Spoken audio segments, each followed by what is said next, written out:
I don't know how much of it is hopium. How much of it is real? Those are the same people that after the Super Bowl were saying, how could this man not throw a touchdown in the postseason? Exactly.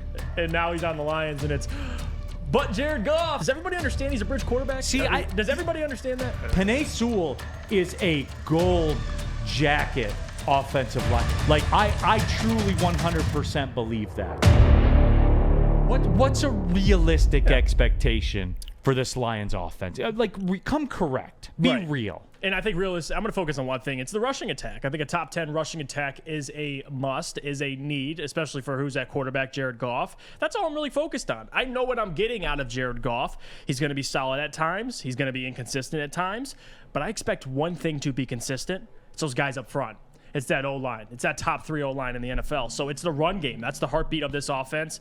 And not only that, it's going to open up so much more for Jared Goff in play action. Guys like DJ Chark in the future, Jamison Williams, even in the intermediate field with TJ Hockenson and Amon-Ra St. Brown. That's the heartbeat of this offense. So if they could sneak into that top 10 with their rushing attack, and they were outside of it last year with some injuries, I think that's going to be the heartbeat of this team. So stick with the rushing attack. Leave everything else to figure itself out. DeAndre Swift leading the NFC in rushing. That doesn't sound so crazy, does it? No, it still does. And I was talking with Spence about this, and I can't. What do you think he'll rank in the NFC North? Can we have that discussion? Obviously first. So ahead of Montgomery, ahead of Aaron Jones, everybody. Yes, I gave you reasons. Dalvin Cook, healthy. Dalvin Cook is the one that scares me, as I've said before. But he gets dinged up from time to time. He's had seasons that he's missed almost the entire year with injury, and he's going to split some carries with Alexander Mattison. A.J. Dillon and Aaron Jones, they split carries. David Montgomery, he's all right. I don't think he's better than DeAndre Swift. I think he was kind of a one-year wonder. He was I think he will lead the NFC North. Obviously, he's going to lead the NFC, so he's got to clearly. be in the NFC I just North. had to check here real quick, Sam. One thing with DeAndre, though, all-purpose yards, I think he could be, I mean, who knows, 1,000. I mean, he's that good, but we'll see.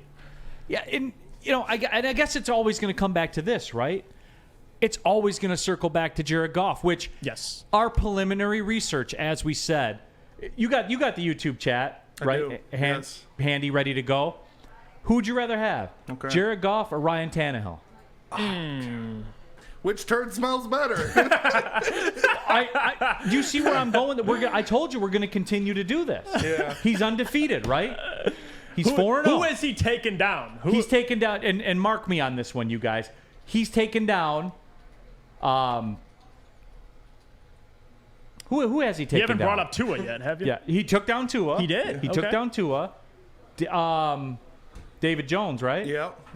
Took down Daniel Jones. Or Daniel Jones, I'm sorry. Yeah. Daniel Jones. Okay. He took down Tua. Yeah. We're going to put it up there. Ryan Tannehill right now. 2-0.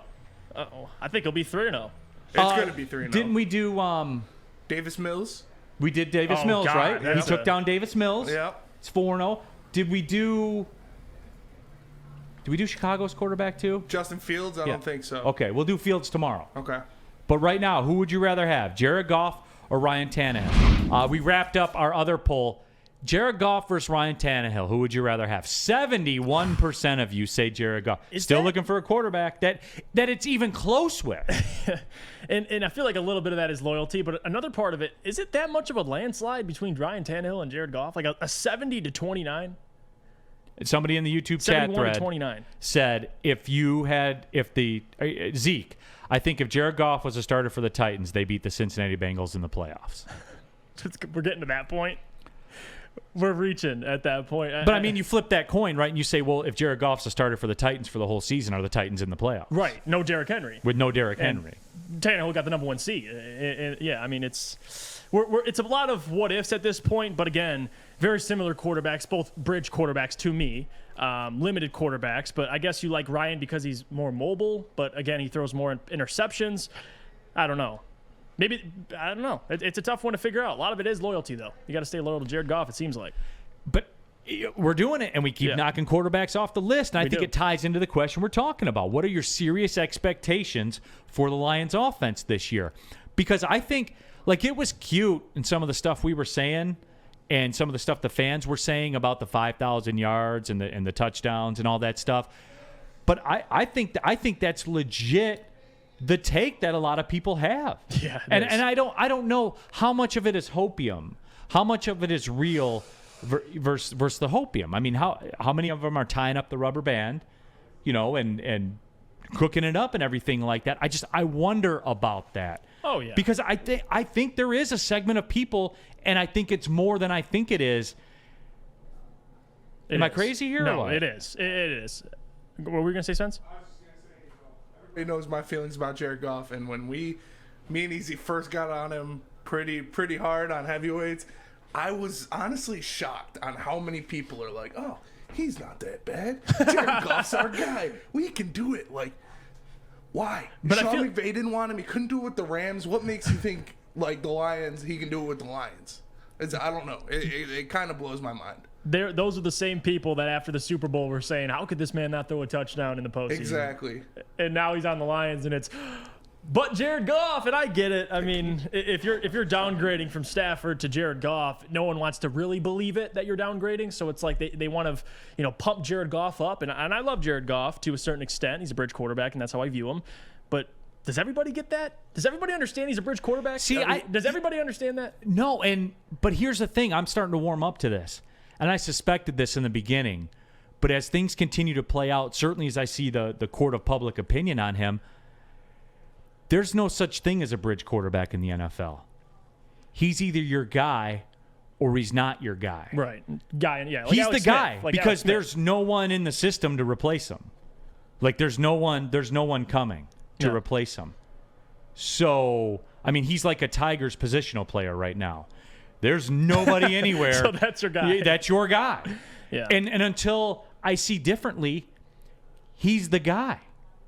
It's like Tennessee with Ryan Tannehill. Before they drafted Malik Willis, he's their guy, so you can't really call him a bridge quarterback because who's their option besides Ryan Tannehill? I mean, that's the reality of it. So I get it, but again, I agree with this sentiment. I think he can be our Alex Smith for the Chiefs. Maybe he could just get you into the playoffs and maybe get a playoff win, but eventually it is not going to happen. Do we have a caller? We got him, Sam Flannel. It's Jared Goff. We got him, Sam Flannel. We got him. Hey, okay, caller. Thanks for calling Woodward Sports, Big D Energy. What's your name? Hey, this is Lion Rumble 81, man. Oh, what's up, man? What's up? Shoots and scores. Yeah. What was cracking, boys? what do you got for us, Lions Rumble? Oh man, Lions talk, typical Lions talk. Sure. I like all of you guys' takes. I believe the O-line is the key essential to this thing moving forward this year. And I believe the defensive line is too. We got so many versatile pieces on here. So my question is, what's the record you guys are looking for in order for this whole thing to, for us, the fans, to make it believable that these are the players and the regime? Well, Lions what Rumble, is the record? I'll spin that back on you. I want to hear your take first. My take, I think we need at least. I think we need at least 9 wins. That's the standard that in which we fired Jim Caldwell at. We haven't been back there in some years now. So 9 for me would be the measuring stick this year. Where are you at with it, John?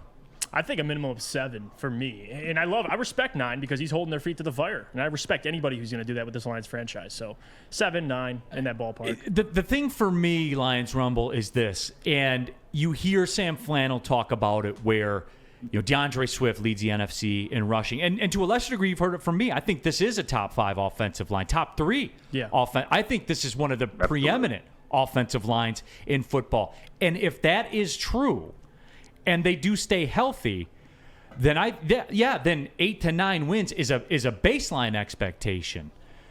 I think that this offensive line and how good they are, though, will be the truth teller for everything else that we talk about, because this receiving core is supposed to be improved, right? That's what they say. Mm-hmm. T.J. Hawkinson wants top 3 tight end money. That's what they say. So you know what I'm saying? I mean, this offensive line, Lions Rumble, I really need them to stay healthy this year because I want them to tell the truth on Goff, on Swift, on Hawkinson, on all the receivers that are in the room too. They will be the jury. Absolutely. I want us to be feared, man. I want that O-line to be feared. I don't see a reason why they shouldn't be. I want pancakes. Fucking big boy strawberry fest. I want pancakes, damn it. Yeah, there it is. Lions big Rumble. boy. Appreciate the phone call, my friend. Thank you for tapping. And Spencer Raxter wants back-to-back strawberry pancakes. No, but I'm with you Waffles. because. Oh yeah, I'm sorry. That's right. Yeah, Come waffles. on. My He's a bad. waffle guy. My bad. Anyway, though, I'll let it slide. that's the thing with me with Sewell. Yeah. Because I am going out there, and they put the clip out on social media, on Twitter, of me talking about David Blau. And someone said, Neil, you're good at what you do, but you're a negative guy. And I knew that was going to happen. Oh, God. Because Penei Sewell is a gold jacket offensive line. Like, start assembling the materials now for it. Yeah. Get the threading ready to go. I truly 100% believe that. And he solidified it many, many times because he had those qualities. When they played the Rams and Aaron Donald got to talking that talk, who squared up with them? Penny. And I love that. When Nick Bosa was talking that talk, when the 49ers weren't, now granted they were crushing them by 70 points. Yeah.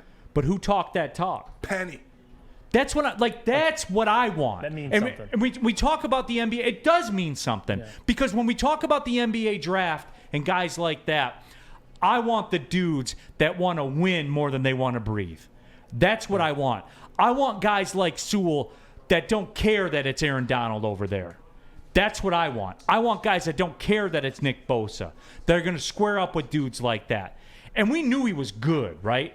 And certainly switching the positions, and there was a bit of a learning curve for like 3 games. And that's the thing, like when we're in year 4 and you got to tell me about, well, you got to let them develop. It's too late. Yeah. It's too late. You didn't show us. You didn't show. Penei Sewell showed us. That's right, Rose. Penei Sewell showed us. And that's where I am with it. And that's why I believe he's a gold jacket guy. Now, start making the jacket when his rookie contract's up. Take whatever the top 3 guys are, top 2 guys are paid at the position, write him a contract for 8 years, and never worry about the position again. That's fixed. That's fixed forever because he is that dude. Yeah. And Neil, that's the difference. How dare you be so negative to say a backup quarterback doesn't matter? How dare you? Right. Like, that's not fair to say. And to your Penei Sewell point, the difference is you saw him struggle in the first half of the season, but a lot of that was because he was switching between right and left tackle. The second half of the season, he looked way, way better sticking at right tackle. And that's the thing. You saw him kind of get rid of the wrinkles already in his rookie season. There wasn't an entire rookie season of poor performances. So can't wait for Penei, man. He's a dog. Chuck says, early if they have it or not. He has it. Bingo, brother.